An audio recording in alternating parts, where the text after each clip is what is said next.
Coming up, we're going to talk about part 2 of our Disney Vacation Club Frequently Asked Questions. Coming up next, from the Bob Varley Studio in Orlando, Florida, this is the Disney Vacation Club Show.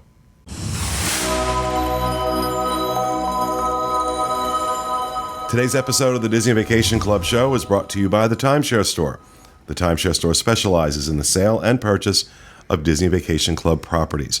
Their team of licensed real estate experts can help you with all your Disney Vacation Club needs. Call them toll-free at 1-800-550-6493 or visit their website at dvcstore.com. Hello, everyone, and welcome to the show, coming to you from the Bob Varley Studio in Orlando, Florida. I'm your host, Pete Werner, joined at the table this week by my good friends, Ms. Jackie Gailey. Hi, everybody. And Mr. Jerry Saito. Hello, from hello. the Timeshare Store. So we had come up with a lot of FAQs, and I wanted to break it up into 2 shows. So we're just going to kind of pick up where we left off in the last one. And these next 2 questions are ones that I had wondered too. I know the answer to them, but I thought about it because I had to research it. But can I switch my home resort? You cannot, unless you sell your property. You can't switch it. I mean, you can, like if you're making reservations, of course you can stay other resorts. But if you wanted to switch from Old Key West and now own the boardwalk, you can't switch it unless you sell it. So, and the same thing applies to your use here. You cannot switch your use here. Correct. If something for whatever reason is not working out with your use here, meaning you just can't switch it to something else. You'd have to sell the membership and then buy another one. Okay. And we kind of touched on this in the last episode. If I buy multiple contracts, but they have different use years, how would I go about booking them? So you can do it online through the member website, or you can call member services. You can also transfer the points from one account into the other, so that way they're all in one place. But if you do that, you have to call member services when you're booking your reservation. So it is manageable through the member site if you keep them separate, but you have to book 2 separate reservations and then link them together. So again, manageable, but just an extra step if you did that. Okay, so if you have, because, assuming the resale I put an offer on gets approved, I'll have 2 different use years. Right. So I would, if I wanted to use points from both, basically, if I'm going to use up all my, my one contract and, on my September use year, and then I need points from my, let's say April use year or whatever it is, I have to make 2 separate reservations? You would, unless you, again, transfer the points into the other account. You can do that through member services. You just give them a call, say, I want to take the points from this membership, put them into that membership, okay. And I want to book a reservation. Now, they still hold the same use year, so that means banking deadlines would still hold true for the one that you transferred into the other. So you just kind of remember, you have to keep track of the banking deadlines if you're not going to use it. But at least they're all in one place. Now, if you don't transfer them, yes, you'd have to book one reservation with one package, the other reservation with the other, call member services, tell them to link those reservations so that way you're not checking out. You're basically it's a continuation. Okay. Yep. And then if you end up canceling the reservation for any reason, then you have to, like you said, keep notes and keep that separate so that you know. And they would go back into your account if you canceled the reservation, so they would just fall back in. But again, if you did transfer them into one account and you cancel, you want to take notes. Yeah. Keep track. Okay, let's talk about, let's skip down here a little bit. Let's talk about the different seasons. The same way Disney has certain seasons when they're setting their pricing for their hotels, they have seasons for Disney Vacation Club as well. They're different seasons. They're different dates. Yep, there's 5 of them. And so we're talking about Choice, Adventure, Dream, Magic, and Premier. Right. In that order. Choice is the cheapest. The off-season, is the least expensive as well. With Premier being the most expensive. The heavy season. why are there different seasons for DVC versus? Well, there used to be low times at the parks, and they're trying to boost attendance, so they would promote lower rates for those, for those rooms to get people here. But Disney's brilliant, and they've done things to get people here year round. But with Disney Vacation Club, is it a scenario where because members are their booking patterns are different? Well, as kids are like in school is typically when kids go back to school, like choice season. It's September, October, November. It's basically the kids are back in school, so there wasn't as much of a crowd. So now, even though it is an off season, people still take their kids out of school to come. Yep. So it's Food and Wine Festival, and they're like, let's go. exactly. Yep. But the heavier seasons, obviously, like Christmas and Easter would be premiere season, or if you're looking at Dream season or Magic season, usually falls into the summers or summer break or spring break. Choice and Adventure again, kind of the off times, but still people are coming. And there can be a significant difference between the seasons in yeah. terms of the price point. Oh, most absolutely. definitely. Yeah. And it's interesting as I've been really digging into the point charts. I was not aware that you can book a concierge level DVC room at Animal Kingdom Lodge. Yeah, it's the only resort that offers the concierge. Yeah. I was stunned by that because I will tell you that lounge is among the best at World. Is among the best. Why aren't they doing that? That's a great question. It's a wonderful luxury to have if you can book and stay at the Animal Kingdom and use. But why they don't do it at other properties? I'm assuming it's cost related, but I don't know. You have concierge. I was amazed that even if you're paying cash for the bungalows at the Polynesian, that's not concierge. Wow. You do not get access to concierge. I was stunned by that. But all of these deluxe resorts where these DVC properties are located all have concierge floors. Right. Yeah. So that's an interesting thought. I would think that Disney, and maybe this is something they'll do at some point, who knows, but I would think that Disney would say, take a block of rooms and say, okay, we're going to make these concierge rooms now and tack on another 10 or 15 points a night. And, right.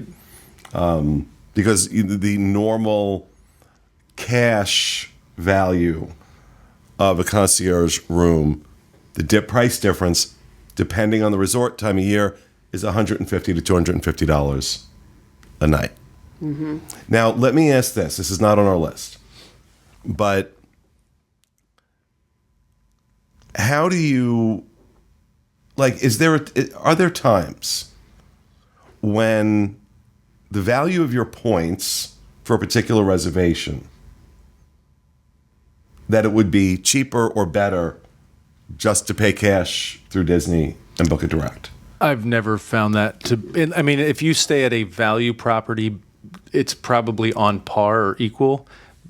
But why? You've got the deluxe properties with the DVC, and I don't think it would make sense at all. What's how do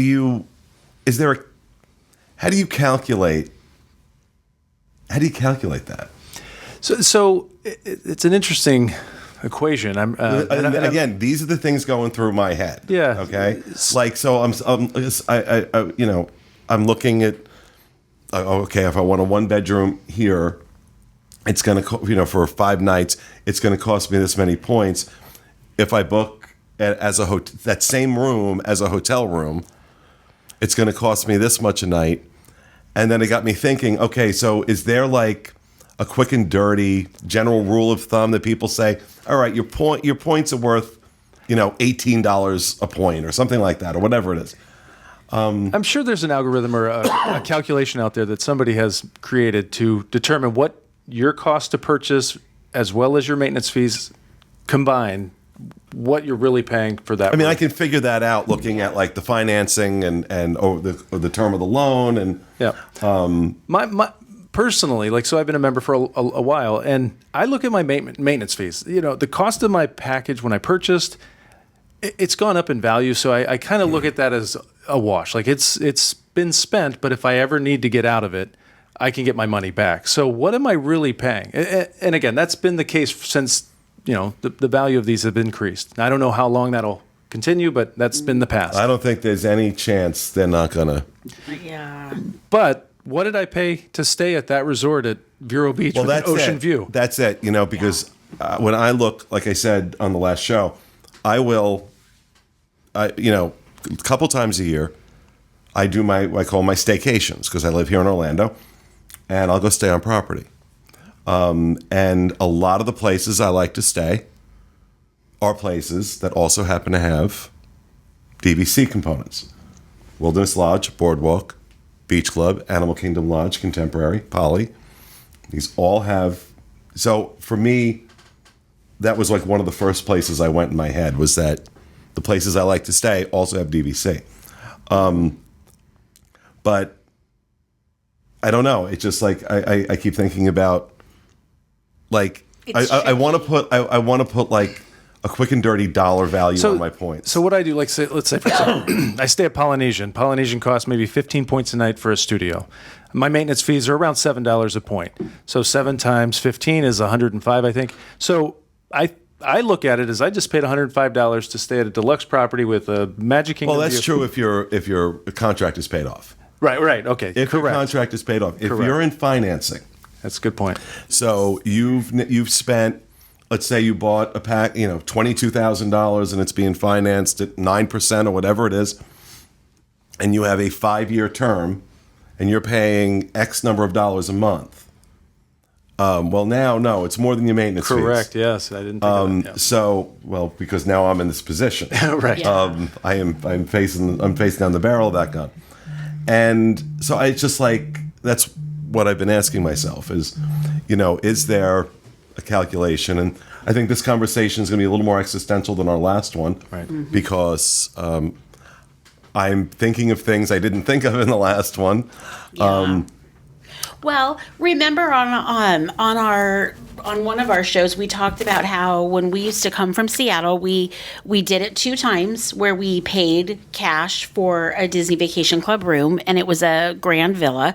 The first time was not a grand villa. The first time it was a 2-bedroom, and the second time it was a treehouse.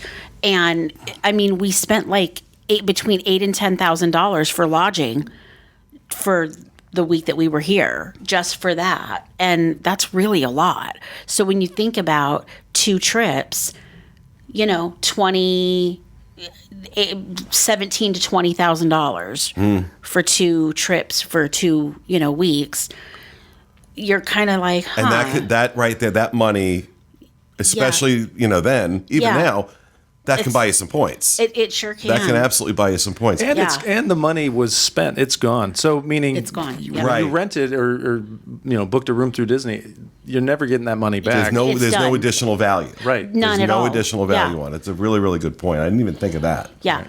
That it's not a fair, I guess it's really not a fair difficult. apples to apples comparison. Yeah, it's really not. It's tough. Because when you book the hotel room, once it's consumed and you've spent the money, that's it. And you stay there. Whereas with DVC, those points recharge every year. Right. Yep. So there's somebody smarter than me out there that probably has an algorithm for this. And I don't know why I've got my teeth in this, but I do. And if you do, podcast@disunplugged.com, let me know. But let's talk about financing. Because this was another question I had going in. You know, obviously you can just pay cash, right. But not a lot of people. Well, I don't know, maybe. But It's probably 60-40. You know, there's great financing available, but there are a lot of cash buyers out there as well. And what's great about okay, hold on. You look at the price of these, even on the resale market, which the prices are amazing. It's not a knock or anything. But a lot of these, $15,000, $20,000, $30,000, $40,000. Right. So you have people. Here's $40,000. Give me that. Yeah, it's not uncommon that it's a cash transaction, but financing is definitely an option. And there are companies that, Monera Financial is a company that doesn't care about your credit, doesn't care about any past hiccups or issues that you've had. They will finance any property you want to purchase for Disney Vacation Club. So they're excellent. And then, but you're paying for that in the interest. In the interest. Yeah, and not necessarily. I mean, it's competitive. It's not too high. I mean, their rates are usually between 9 to 15%, which depending on what loan you decide. Right. And at 15%, it's like putting it on a credit card. Correct. Yeah. So Monera's one, and that's, I guess, if you're, either don't want this on your credit, right, or because they don't run a credit check. This does not. So when you go through Monera, they're not putting that on your credit report. Not at all. Now they just recently announced that they will do a credit loan if you wanted a lower interest rate. So depending on your credit score, they will actually offer a loan, but the benefit is a lower interest rate. So you have the choice. If you don't want them to check your credit, you don't want it to show up on a credit report. Let's say you're buying a new house or something, and you just don't want this there, or you have a history of a hiccup that again, you can't get a loan. They'll finance you. But if you do want a lower rate, they will offer that with a credit check. So okay, so easy credit on Disney Vacation Club, that's dangerous. It sure is. That's what I'm thinking. Fun, oh boy, but dangerous. Yeah. All right. So what other, how many finance companies are there? I honestly don't know the answer to these questions. I'm asking them as. So we deal with 4 different finance companies. Lightstream is a company that will check your credit, and they'll just send you a check. They don't, again, as long as your credit checks out, they'll send you a check for the amount that you want to use. There's Vacation Loans, excellent company as well. They also check your credit as well. And then there's timeshare lending. Now, timeshare lending just does Alani, Hilton Head as their properties. They don't do the Florida properties. Right, because Monera will not do outside of Florida. Correct. So they kind of, they separate. One does Florida, one does the outside. Well, okay. And Grand California. They will finance Grand. I don't know. I think they were competing with each other, and they just worked out a deal. Well, you take these, and we'll take those. I think that's what happened. There probably is more to the story. It's like a racket. Well, yeah, I don't know. It's like the DVC mob bosses in the back room. Right. They used to. I'll give you Brooklyn. Yeah. They used to do them all, but then they decided to split it up. Okay. Yeah. Interesting. So yeah, Monera is just the Floridas, and timeshare lending is out west. Now, is timeshare lending the same as Monera in terms of the credit? All of them are. Yes, they do a credit check for timeshare lending. If you're going to buy like an Alani, Grand California, or Hilton Head, so they will check your credit. The rates are all basically the same. They're all very competitive. They're trying to get your business, so they're all within the same amount. Okay. I've heard a lot of people doing like a second mortgage on their house too. When I first bought, that's what I did. Yeah. Yeah. I mean, okay, so, and I realize this is a dicey question because it's different for everybody. Where's the line of responsibility in terms of how far is too far? Oh, but you know what? Better yet, let's back up a second. Let me ask this question. How do I know if DVC is right for me? Because it's not right for everybody. Let's be honest. It's not right for everyone. That's right. And, but who is it right for? That's such a great question because... Mm-hmm. Thank you. Yeah. I appreciate that. I think it's right for the people that love Disney or just see themselves coming back on a somewhat regular basis. If you see yourself coming back at least once every 3 years, I think Disney Vacation Club is the way to go. If you're not coming, let's say it's just a one-time trip, it's one-off, you're not really, a Disney fan and need to come back on a regular basis, then no, just rent points. Also, I think I would take it a step further, and some may disagree with me. If you do come down once a year or once every 2 years, but we're going to stay at the Values, we're never in the room. I don't know that Disney Vacation Club makes sense for you. I don't think it does personally. Because if it's not your style to stay in a deluxe accommodation, I don't know that you're going to benefit from Again, that. I fall back onto the money is gone once you rent from Disney. Now, again, if you're coming back on a regular basis, I think it makes sense for really anybody, because at any point, 5-10 years down the road, you decide you need to sell it. So you have to say that. But I believe it. I feel it because but it's. I'll be honest with you, because I hadn't thought of that prior to when you mentioned it a little while ago. That's a very compelling argument that I never ever thought of. I guess because I've never owned a timeshare, I never ever thought about what I spend on a hotel as being like it's not recyclable. Right. Like I have issues because disposable. Yeah. It's like you dispose of it when you're done with it. It's done and you don't have anything to show for it. You just have I have my memories. Right. Yeah. Like I have issues with spending a lot of money on a hotel room thanks to Disney Vacation Club. Right. So, like, if I'm going to somewhere that doesn't have a Disney Vacation Club resort, and the hotel wants to charge $300 or $400 a night, I just look at my husband like a deer in the headlights, and I'm like, I cannot pay that much money for a night. So here's where Disney Vacation Club separates itself from so many other timeshares. I mean, again, it's an anomaly to the market. I've been there 19 years at the timeshare store. I've seen these properties sell for $50 a point, go all the way up to in the hundreds per point. I mean, now Beach Club is $145 a point.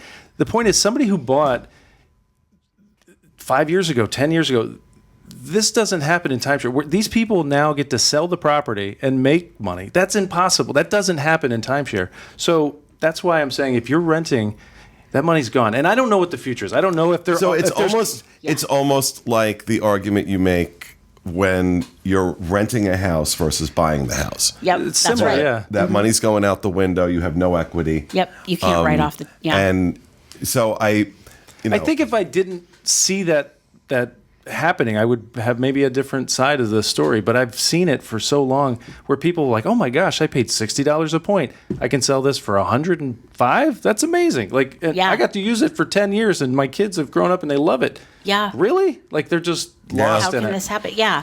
Well, and we had some comments from our last show where people were talking about it not being a great investment and this and that because at the end of your term, but I don't want to say it is an investment. It's not but an investment, but it's right. It's not an investment. You're going to spend the money anyway going. Exactly. It's not an investment like when you go and buy stocks or you buy an interest in a company.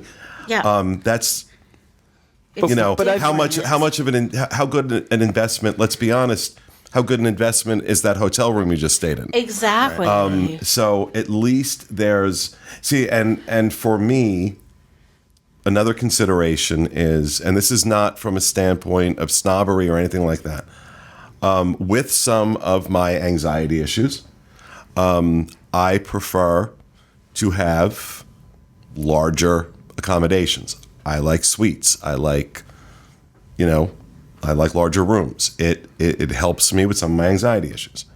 The older I get, the crazier I get, and I like and believe me, if I think that's going to be an issue, I have to spend some real money sometimes to get the size room that I'm going to be comfortable with. Mm-hmm. So that was another consideration for me, was that being able to get a 1-bedroom villa would, saves me. Yeah, saves especially at Disney. Yeah. When you talk about the price.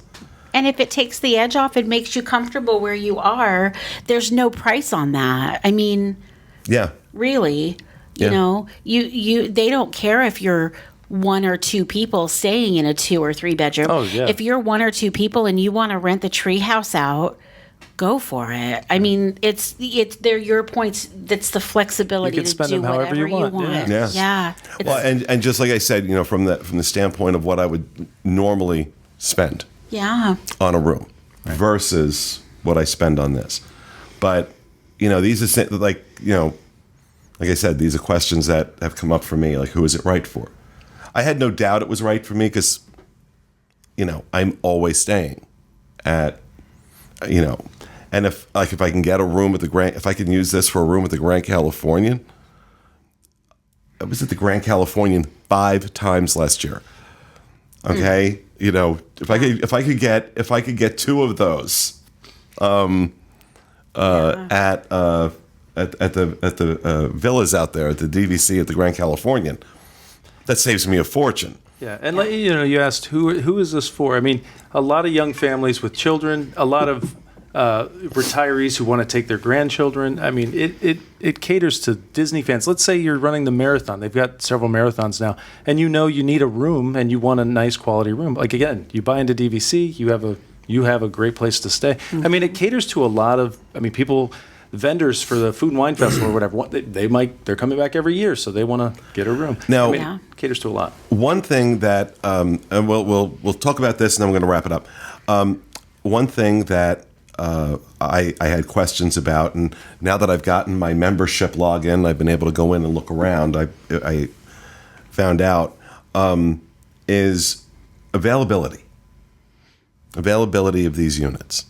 Now, historically speaking, I will, and I understand, I'm not complaining at all. But historically, I like to say, I think next week I want to stay on property. Not much. That's really not going to work with DVC, is it? Not so much. You've got to plan sometimes. But what I'm noticing, and just tell me if I'm right here. Like, okay, so we're in February right now. By the time this goes up, it'll be March. But I was looking in March. And, some grand villas were available, some 2-bedrooms were available, but not much else. Got into the first half of April. It was kind of the same thing. Got in the second half of April. Now, all of a sudden, I'm seeing more availability. So is that a normal thing, like a 2-month window? It kind of depends, because after Easter, so after the school breaks, Right, that's true. This is might kind of. Yeah. So a lot of the snowbirds are coming down to get out of that cold weather. So you'll start to see a lot more openings in May, early June. Again, there's spotty availability now. Things can cancel. There might be some more things that pop up, but a lot of times, usually like around the 30-day mark too. Right. Yeah. And exactly. Doesn't it? You can wait list. You can For a particular room or something. Yeah. And I've had good success with wait lists. Me too. It never hurts to put your name on the wait list, and then usually it's always. I think every time it's worked out for me, to be honest with you. So I've had really. Yeah, I hear for me, what I was reading was that at the Grand Californian, that's not the case. That one's tough. That's an unusual one. That property is very difficult Saratoga to get is the into. one I've had. Lots Key of West. availability out in Aulani. Yeah. Yeah. And summer and Christmas are the tough reservations in Aulani. Everything else pretty easy to get. See, and into. I would not want to travel there in summer. I like going in either January, February, or November. Yeah. Great time to go. But even like right now, like when I'm looking at the availability, there was plenty of availability at Aulani. Yeah. So, and that was the other thing I thought about, because I do like to go out there. We were talking about this, I think, before the show. Yeah. That, I love going out there, but boy, that's a big nut that you've got, because you've got your airfare, which, depending on where you're flying from, I'm flying from, one of the furthest points away from Honolulu Right. you can be at. So you've got your airfare, and then Aulani's not cheap. No. Aulani is not cheap. Worth every penny. Don't get me wrong.